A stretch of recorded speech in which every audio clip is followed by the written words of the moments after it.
The true underrated gem. This is what this game is. And you probably never even heard about this game. And this is one of the few games that you must have if you support indie game scene. And if you want the real short answer with the Deadzone Rogue, and if you have heard about this and want to know whether it's worth playing right now or not, the answer is yes. This game is fully released now. It was really good in early access, and it's even better as a full release. And it's really worth your time and your money. So if you were just thinking about that, yeah, go and get it. But it's really difficult to explain why without actually going in depth about the actual game. What it does, how it does, why it does it, and why it's actually worth your time and your money. So what even is Deadzone Rogue? It's really good that the game has its genre in the title. This is a roguelike. Your entire goal is to go towards different runs and progress through them, unlocking different weapons, different perks, different upgrades, and becoming better and better and better as you progress. But of course, there's much more to that. This is a first-person shooter game, and it has, interestingly, a story as well. The setting is in sci-fi, and you're playing on this giant, large colony ship. You wake up with no memory of whatever the hell is happening, and you need to progress through 3 different zones, through hostile enemies, to unlock and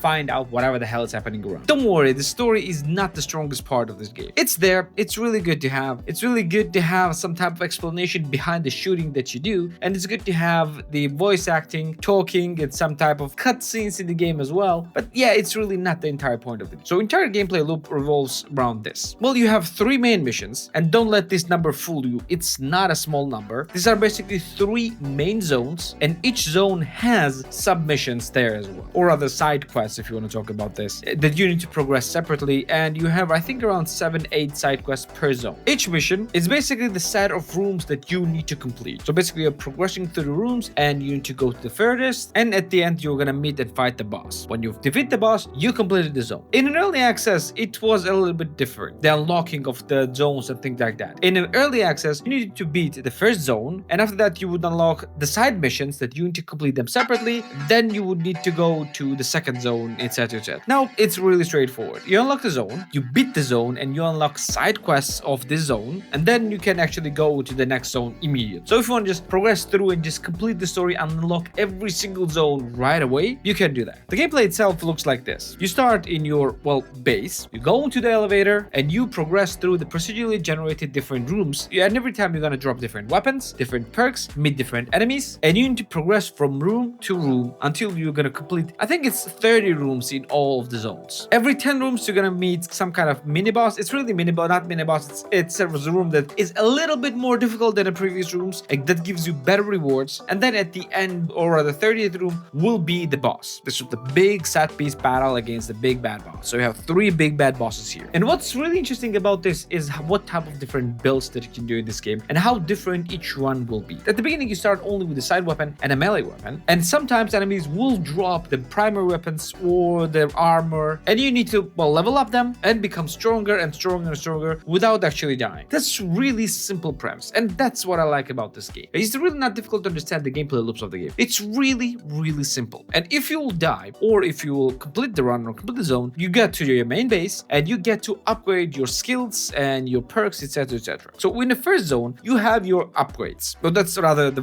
where your upgrades will actually unlock. You can upgrade your primary weapon damage, secondary weapon damage, your reloads, your grenades, your cooldowns, and things like that. And you do this through the currencies that you gained through your runs. So basically, no matter how far you will go, if you will die, you still retain your currency, and you get it to use it to upgrade it, basically become stronger to progress further. After beating the first zone, you also unlock the superior upgrades that are basically an additional perks. Now, speaking of perks, yeah, there are a lot of things. Now, thinking of this, there are a lot of things in this game. There are a lot of little things in this game, and this is basically the paradise for min-maxers. What about the perks? So perks-wise, every time you beat the room, you get to choose different perks. This will be minor perks or major perks, and this actually dictates how your gameplay will progress. Well, like for example, in one of my last runs, I decided to go with the sniper rifle run, so I chose semi-automatic sniper rifle, and my entire point was to hit as much critical damage as possible. This was my main perks. My secondary perk was my elemental damage, which was plasma damage. Then I chose a perk that allowed me to deal higher damage on higher distances, meaning that the enemies need to be really far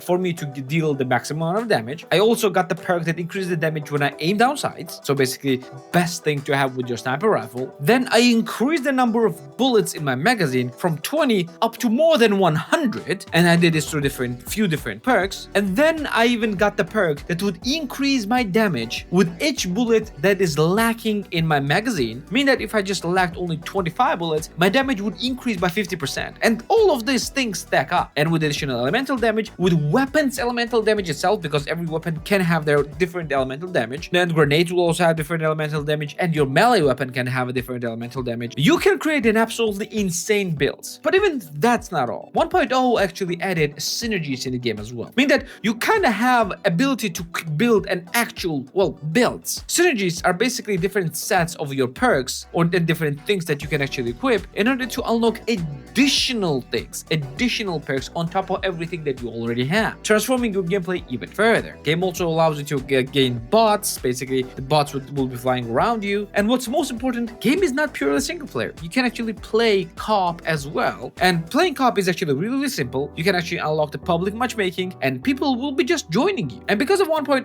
launch, there are quite a lot of people playing this game right now. Now, the interesting thing and very important thing is that what about the longevity of the game? Okay, let's say I started playing the game and it looks like an indie jank. Yeah, because there's a lot of indie jank in this. This is not the high production value. You will not feel like you're playing COD or Battlefield at all. Animations are stiff, enemies are kind of weird, and balance issues can creep here and there, but it has its own charm. But what about the longevity? How long you can play? Well, you see, what I like about this game is that the main missions are not that difficult to complete, because every single mission have 5 difficulty levels. And based on the difficulty level you complete, you gain more or less currency at the end, basically allowing you to become more powerful. Now, if you want to unlock basically everything as fast as possible, meaning every mission, you just go through everything in adventure mode. And I usually played on normal, and actually right before I recorded this video, I went with an adventure mode to see how easy it was. And it was not very easy, but rather easy. Challenging enough to not be boring, but easy enough to just have fun and just go through entire level. And you can just increase those difficulty levels through every run. And what's important is that every side mission has their own some type of things as well. Like, for example, you're gonna meet only melee enemies, or you can only have a melee weapon, and things like that.